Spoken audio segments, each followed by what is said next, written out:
Cameron, you ready? Yeah. Thank you. Go.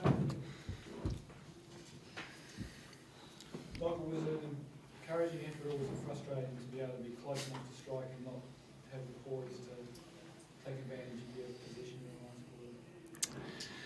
Well, I said to the group afterwards, you can't have those moments without putting yourself there first. So that was our focus coming in, was making sure that, you know, our work rate from the start of the game was high.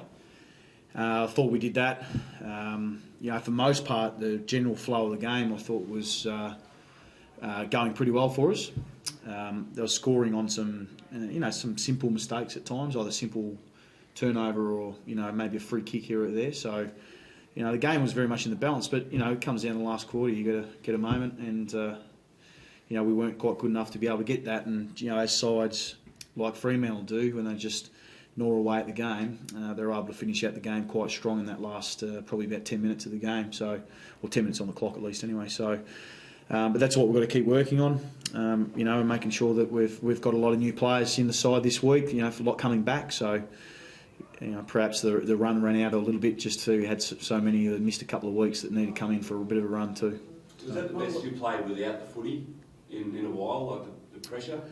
Yeah, it's certainly from our perspective. Yeah, there's been games certainly in the early parts of the season. You know, Essendon, you know, was an absolute terrific effort in terms of pressure on the ball. I think it just shows that the capability of the group of them being able to do that, and then you know, and then be able to move the ball from there. So it's something that we've focused on a lot over the pre-season, and we haven't been able to replicate often enough.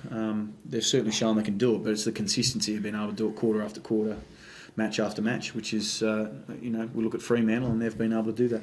What's your reasoning behind Blackie's withdrawal from the game?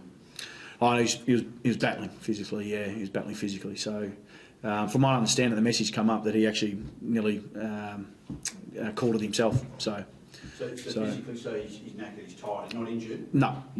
Just, yeah, obviously I'll have to follow up with Blackie about what that was, but the message came up the line that he was struggling a bit. So we'll have a look at that. I haven't talked to him yet, so I don't know the reasons why. Yeah. And just so, even though you haven't spoken to him, anything to do with how Freo play, with their fairly offensive running and hard running, and did that contribute to tiring him out in any way?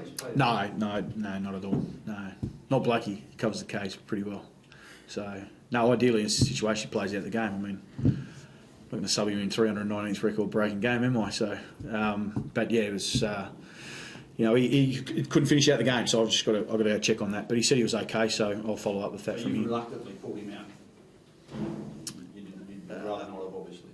Oh, of course not. Yeah, I would have liked him out there in the middle, leading the charge in the last quarter. So he played a fair bit forward before he came off. That's why. Yeah, yep. So he took himself down, because I wondered if he was just trying to shake Crowley, but yeah, just out of gas, was he? Yeah, a little bit of that. Yep. Yeah. So I haven't followed that with him, so I'll go follow that up. He seemed a bit emotional after the match. Was there anything? Blackie was just a record Blackie breaking moment, or? Oh, I doubt it. Not with Blackie. No, I wouldn't have thought so. No, I don't know. I was just disappointed about the loss. Yeah. Like, the win probably means more to him than the actually breaking the record. As much of an achievement as it is, he'd probably swap it for the win. No, I'm Blackie. That's exactly what it would have been. Very broken, but could you give us a line, or give me a line on Freo's chances? They've got a pretty good run. Their draw's okay. They're good team. How they go is really irrelevant for me. I'm here to coach Brisbane Lions, not predict Fremantle's fortunes. It'd be nice to have a 194cm key forward out there today, wouldn't it? Yeah. Again, I thought the game itself was those little positional things certainly help. I can't, you know, I'd rather Jonathan Brown out there at any time. So to capitalise on some of the things that we were able to get across the game, but we didn't have him there. But I thought, you know, generally speaking, that across the game we were still getting lots of looks in there, and there's plenty of opportunities. I really liked how Geordie Lyle, you know, approached the game. He clunked some really important marks for us, and you know, Niall competed. So you know, we had some things in there that we scored 46 points, so it's not like it's we're able to restrict I guess Fremantle too at the same time. So the scoreboard was quite even, but you know, we've got to be probably hovering around that 80-point mark. We knew that today if we were going to, you know, be in it at the end. and I don't know what they scored late. I think it was about 89, so it was thereabouts. We just weren't able to hit the scoreboard often enough, and then obviously the pressure builds from there. So as I said, I still come down to that last quarter, and a couple of moments here or there, and we just didn't capitalise on it, and then Fremantle got their run from there. Was there a lack of an extra runner? Was again Blackie's absence, did that hurt you with the way Fremantle finished strong, the last 4 goals and so on? Well, they're a side that keep going. I mean, that's the 4 quarters. That's the sustainability of being able to do that over and over and over again. So, it was probably a combination of factors. They started winning the ball a little bit more, and we had a few that were running out of legs, and through either just being out for a few weeks and the intensity of the game. There's probably a whole lot of range of reasons.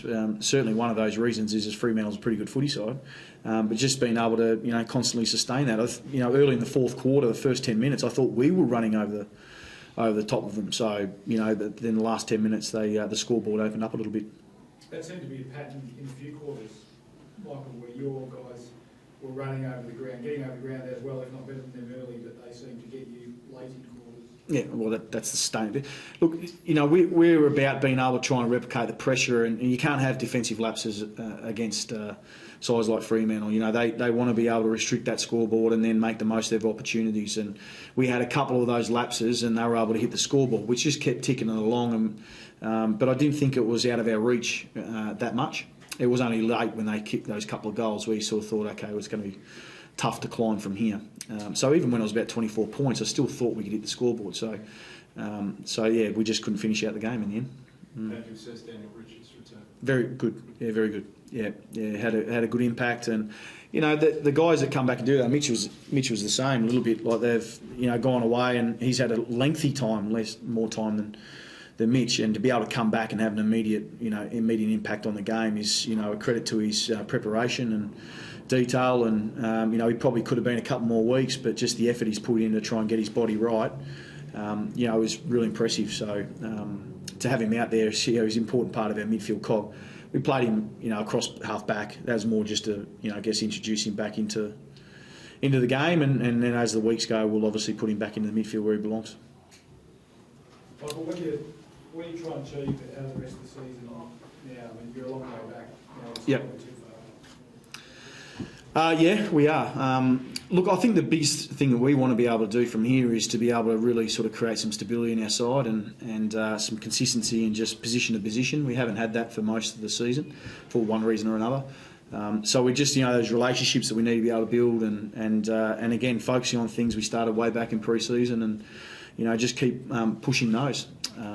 If we can get some of those and start to make some headway in that, and then it'll hold us in good stead, for the back half of the season. So certainly we're looking for momentum, that's for sure. Cool, thanks guys. Thanks.